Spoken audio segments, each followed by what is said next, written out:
Couples who engage in freewheeling, casual sex these days are playing a dangerous game. With the latest warnings from America that the epidemic of AIDS threatens soon to be a catastrophe, this week asked the government what could, should and will be done here in Britain.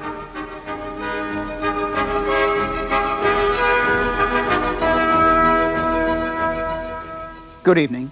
On This Week last Thursday, we reported on the spread of AIDS through Britain, and we showed how this deadly disease could put any one of us at risk. We asked what could and should be done to arrest its alarming progress. And with our live on-air poll, we found out what you, the viewers, thought.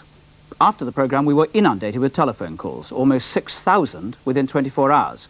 Evidence, if it were needed, of the high level of public concern about what the specialists refer to as the gravest public health issue of this century. In tonight's programme, I'll be discussing some of the crucial issues with the man responsible for government policy, the Minister of Health, Tony Newton. Yet another measure of the crisis that faces him comes this very day from the United States, where the National Academy of Sciences has issued this warning, that if the spread of the virus is not checked, the present epidemic could become a catastrophe. Mr. Newton, I know that you've said that the problem is very serious. Is the prospect one of catastrophe? I think the prospect depends on how seriously we all take it. And I don't just mean government, I mean the media, which is one reason I'm very glad you're having these programmes, and above all, individuals. But catastrophe if the right action isn't taken? If AIDS went on unchecked, it would be a massively serious problem. The only way we have at present clearly to check it is by people changing some aspects of their behaviour. That's why I say it's down to all of us. And catastrophe is the word or not the word? It could be an immensely serious problem. I don't think anything is served by simply using big words. It is something we need to take all very seriously indeed. Right, we'll pick up some of that later in the programme. But first, if we may, an update of last week's programme. For as Margaret J. now reports, our warnings then about the spread of AIDS have been powerfully reinforced by the latest evidence coming from America. In Washington, the American government is facing the prospect that by 1991, 3 times as many young Americans will have died from AIDS as were killed in the Vietnam War. This week, President Reagan's top health official made a dramatic plea to Americans to try and reduce the tragedy. Surgeon General Everett Koop urged a massive education program and changes in sex habits. Couples who engage in freewheeling, casual sex these days are playing a dangerous game. In this country, AIDS experts are echoing the American message. The disease here is now moving into the general community. It's not so much a question of belonging to a high-risk group, rather high-risk behaviour. And what do we mean by high-risk behaviour? Well, high-risk behaviour could best be described as having multiple partners. In theory, the only way to avoid a sexually transmitted disease is to have a monogamous relationship with a totally loyal partner. Last week we reported that the single scene may be the source of heterosexual infection. Statistics say most young people will have several sex partners in their 20s. Could today's liberated generation find it realistic to stick with one partner for life? I think it's impossible to do that in. I don't think people can stay together for 40 years. Well, I feel that it's quite easy to be monogamous, but it's always dependent on what your partner's doing, and that's the frightening thing. If you stay with the same person the whole time, it's probably true, but that's very, very boring. Edinburgh, the ancient stately capital of Scotland, is now notorious as a breeding ground for the new disease. The crisis began on bleak housing estates among heroin addicts. Here, addicts pass on dirty needles and the AIDS virus. The virus has spread to a wide circle of their sex partners. Giving clean needles to addicts has been recommended to stop the infection. I have reservations about whether I think it will actually ever be implemented, and I think there's lots of reasons why it might not. I think it's a very controversial area, and I feel that politicians are often not prepared to contemplate this sort of controversial area of prevention. The maternity wing of the Royal Infirmary is seeing the most disturbing consequences of AIDS spreading in Edinburgh. Over 20 babies have already been born with the virus. The deadly condition is transferred in the womb from an infected mother's bloodstream. Routine blood testing for mothers in high-risk groups automatically includes the test for the AIDS virus. Patients with the virus are counselled to have abortions, but most continue the pregnancy. In this batch of blood samples, the blood that stays clear contains the virus.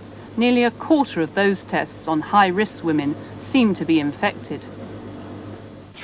Susan discovered she had the virus during a pregnancy test. She thinks she caught it from her husband, who had an affair with a woman who has developed AIDS. 3 months ago, Susan had an abortion.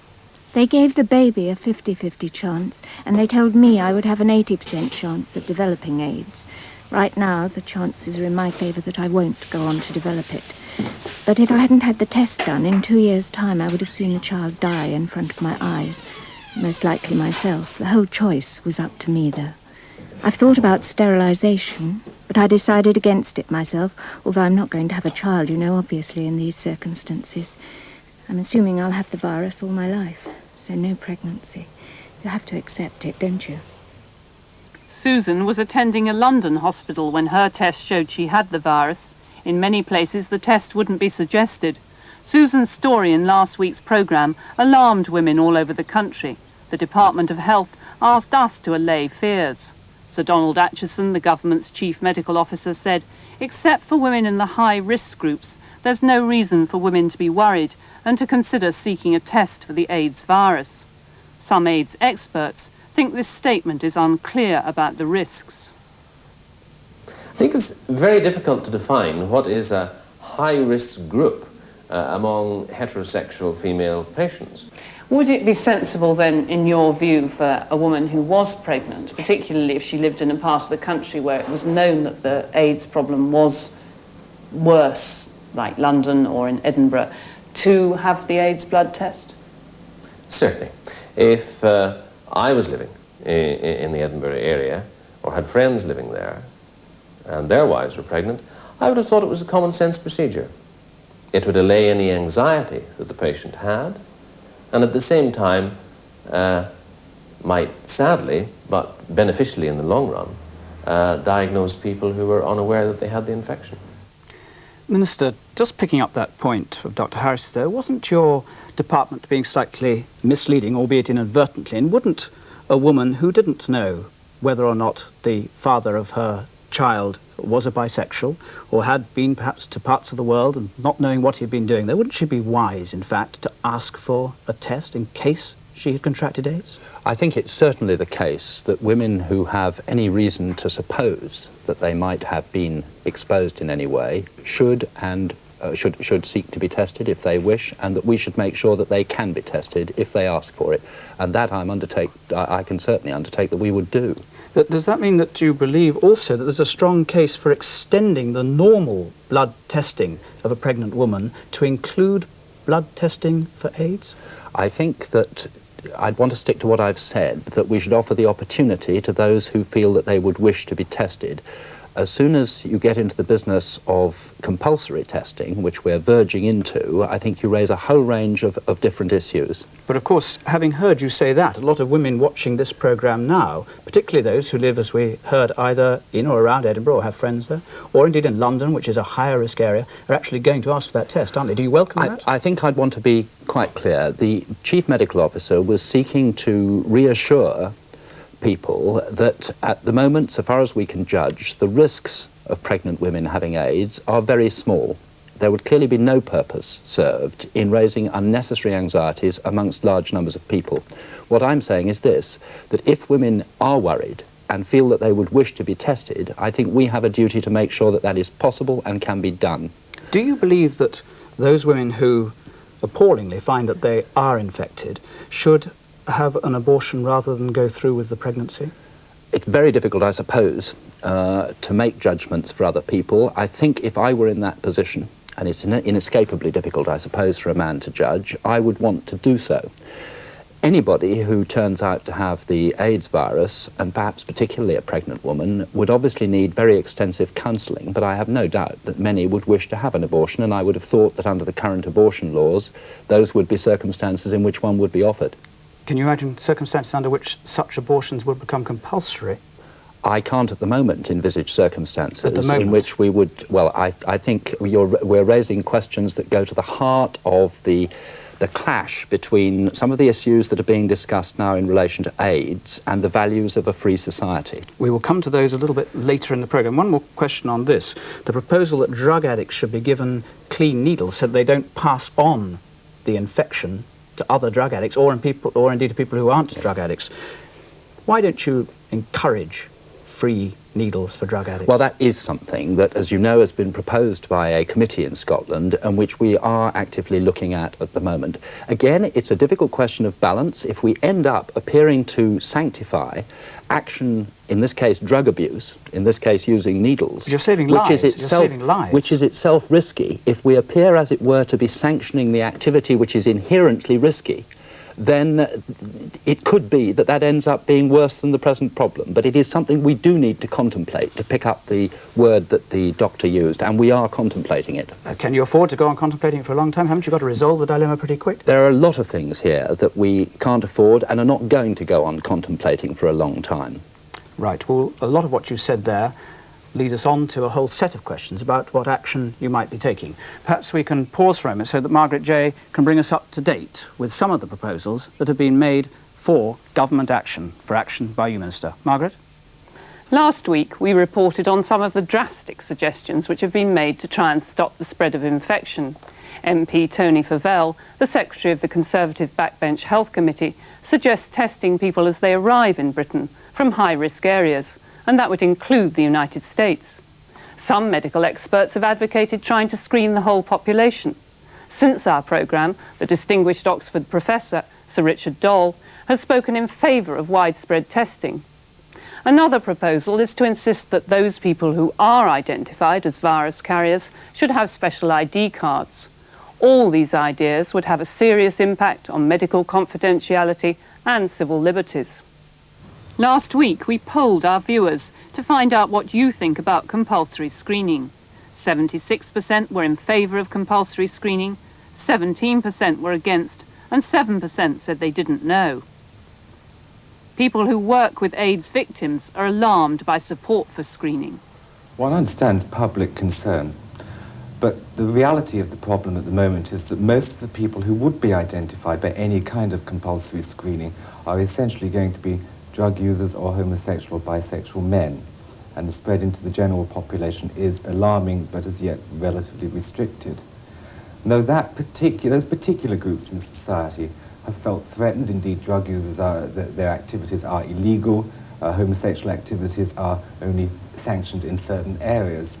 Those groups are very afraid, and I understand their fear, that any compulsory screening is essentially going to identify a vulnerable group within society.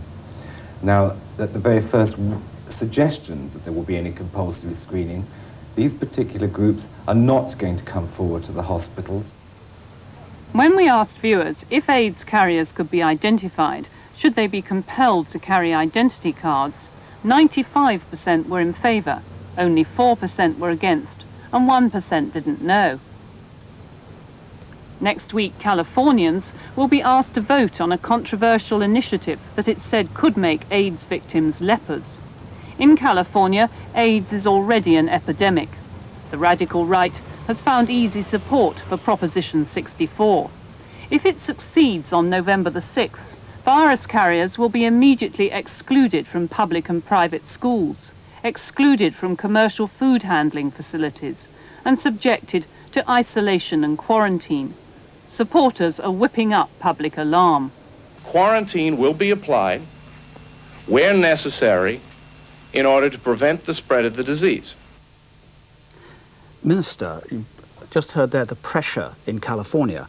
If such pressure were to be applied here, what would your response to it be for general screening and maybe isolation? Well, can I say this? The one thing that worried me about your programme last week, which I thought was a very serious contribution to the debate, was the putting of that question, those questions, without any serious discussion of the issues involved. And when we talk about compulsory screening, we presumably mean, at the extreme, sending the police out to hunt down anybody who hasn't come forward for screening, potentially holding them down while a doctor, if a doctor can be found to do it under these circumstances, forcibly takes a blood test, and then in terms of quarantining, of taking those people, perhaps wrenching mothers from families or whatever, and placing them in what would amount to a prison, possibly for the rest of their lives. Now, this is not an area in which, in my judgment, we can dismiss anything as simply out of contemplation.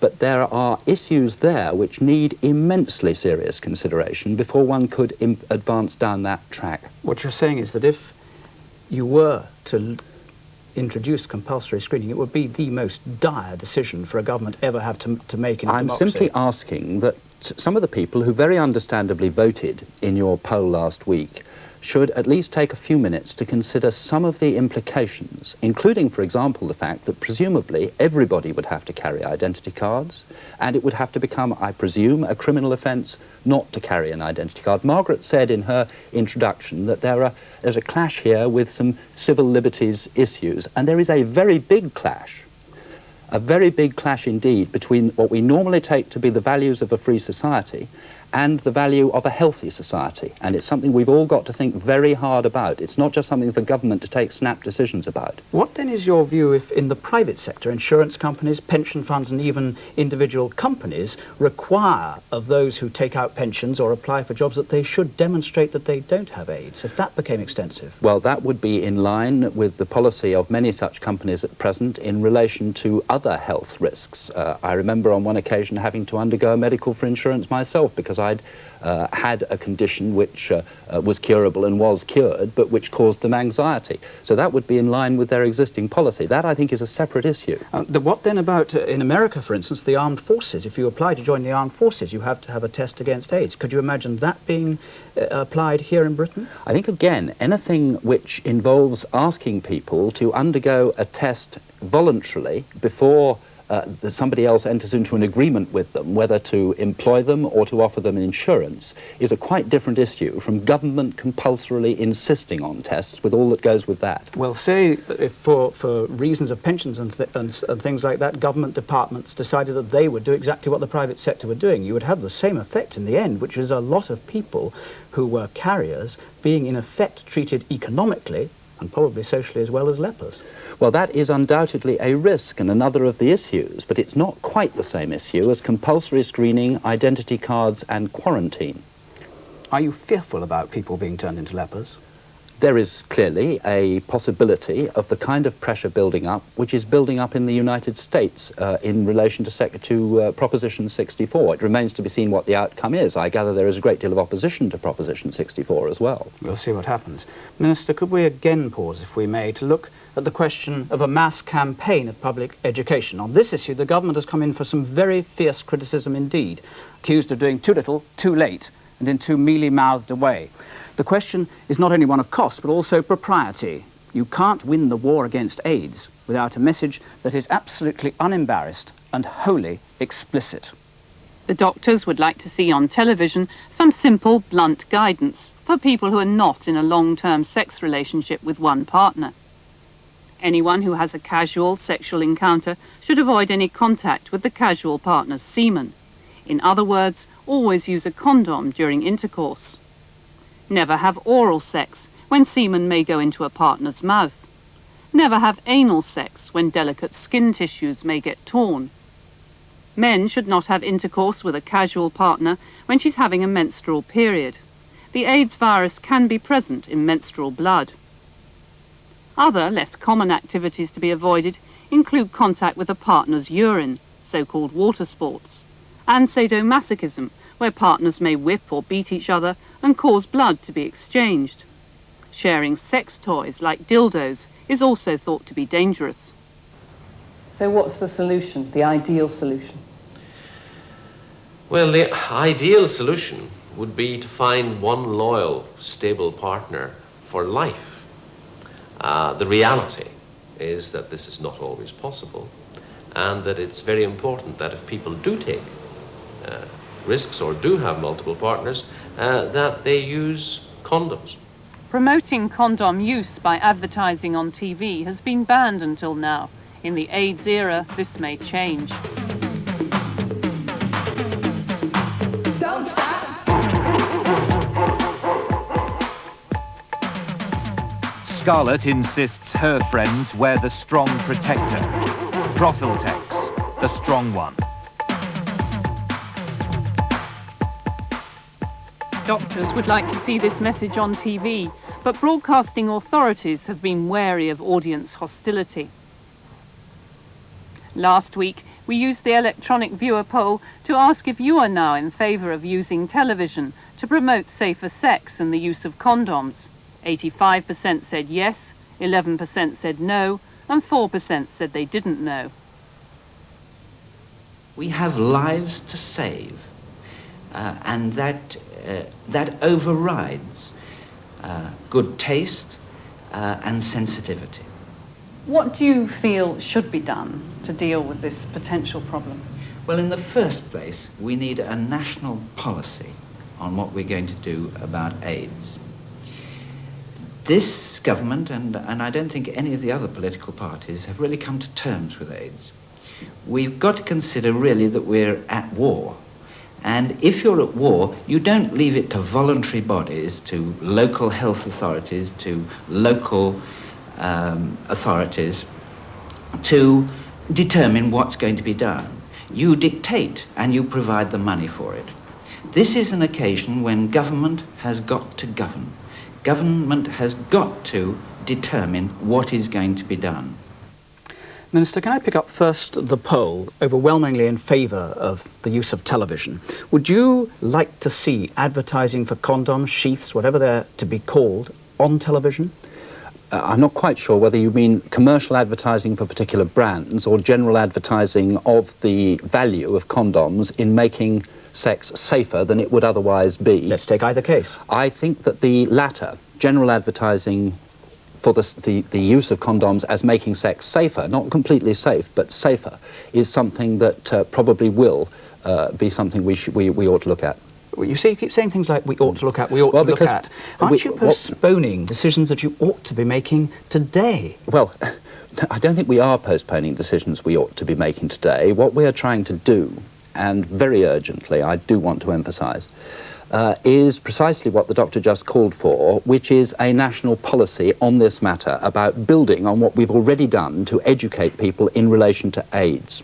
Now, as you know, there is a problem about the IBA statutory requirements not to do anything which offends against good taste or decency or offends against public feeling. But those are matters which change from time to time, and the public feeling is changing. Would you like to see the IBA, the authorities, modify, taking into account the poll, if you like, modify their requirements about good taste to allow such advertising?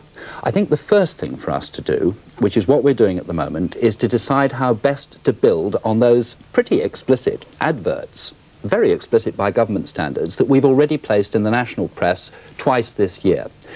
The part that television is to play in that, including promoting the use of condoms, which is in the advertisements, and the relationship between television advertising and, for example, the national household delivery to every household of a leaflet on AIDS, the relationship between these two are things we need to settle.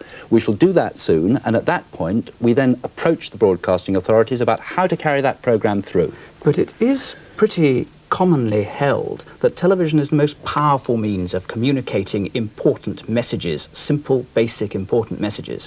Why isn't the government carrying out a massive direct television campaign to inform people about the do's and the don'ts of sex? Well, the merits of television are, as you say, often in getting across a simple, clear message. Now, if you've looked at the Health Education Council booklet, which has also been published with government assistance on AIDS, you'll realise that there's a good deal in this field that is not just simple and clear-cut.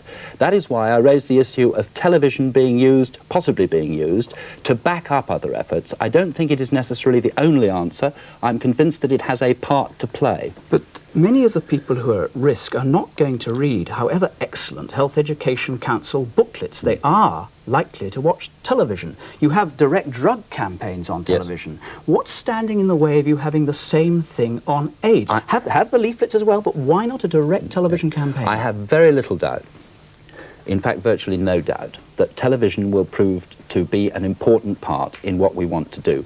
I would just like to say on this television programme that I think the television authorities may also have some part to play in making sure that messages are communicated in a public service sense. And that, of course, would cover both channels, all 4 channels. The enormous potential cost if AIDS is not stopped, it runs into hundreds of millions, billions of pounds to the health service. Should you not now be going to the Cabinet, you and your Secretary of State, and saying, we can't find the money out of our existing funds, they're already far overstretched. We must have new money, and a lot of it, for a great big national campaign? Well, we are at this very moment, of course, considering expenditure allocations for various purposes next year, including to health authorities themselves, and this is not something that we're overlooking. Whatever the failures might have been in the past, in a word, is this now your urgent top priority? I regard it as the most important single thing on my desk. Minister, thank you very much. That's all from This Week for tonight. Next week, we're reporting from both sides of the civil war in Sudan, where hunger is a weapon and the people are now famished. That's This Week, next Thursday. Till then, good night.